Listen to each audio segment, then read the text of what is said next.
World War II forever ended the sentimental notion that Australia was solely a land of farmers and graziers. The war had jolted us into the need to industrialise and produce uniforms and weapons for defence. Citizens not directly involved in active overseas service kept the fires burning in factories and homes in the civil and military defence of the nation. My uncle Keith Clarence Ryan was born on the 31st of August 1922 in Sydney, and his younger brother Len John Ryan was born a little under 2 years later in New South Wales. Both of these young men were my uncles, and this is their story. On Sunday the 3rd of September 1939, we can imagine the dread of learning that PM Robert Menzies had the heartbreaking duty of informing us that Great Britain had declared war upon Germany. As a result, Australia was now at war. Keith was the first to enlist in the Australian military forces on the 21st of October 1940, when he was just 18.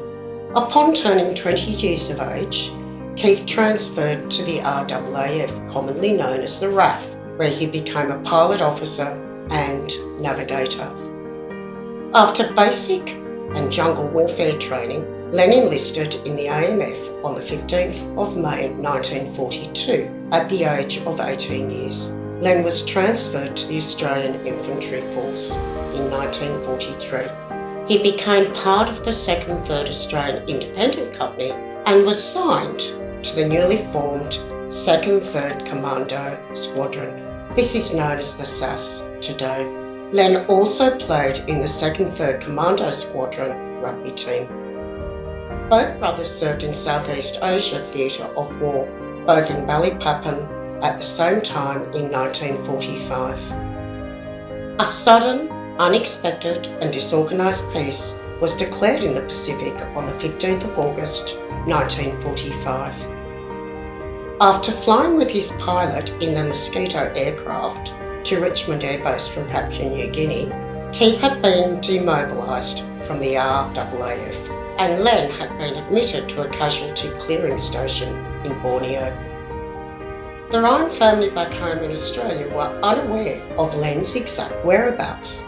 Months and months had passed without word on his condition or whether he was alive.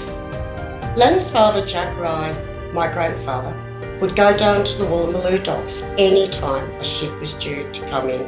He went to the port for 10 months, awaiting his son's return, not knowing whether he would ever come home again.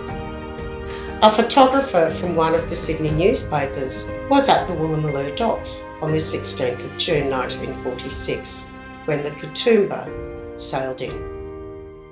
The photographer captured the joyous moment. Len and his father Jack reunited as they left the ports and returned home to their family. Len's laconic approach to life was reflected in his own words. I was 18, I took a packed lunch and went off to war.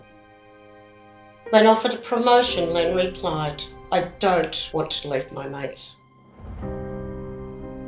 We remember the sacrifice that our men and women made. These people gave unselfish service to their nation,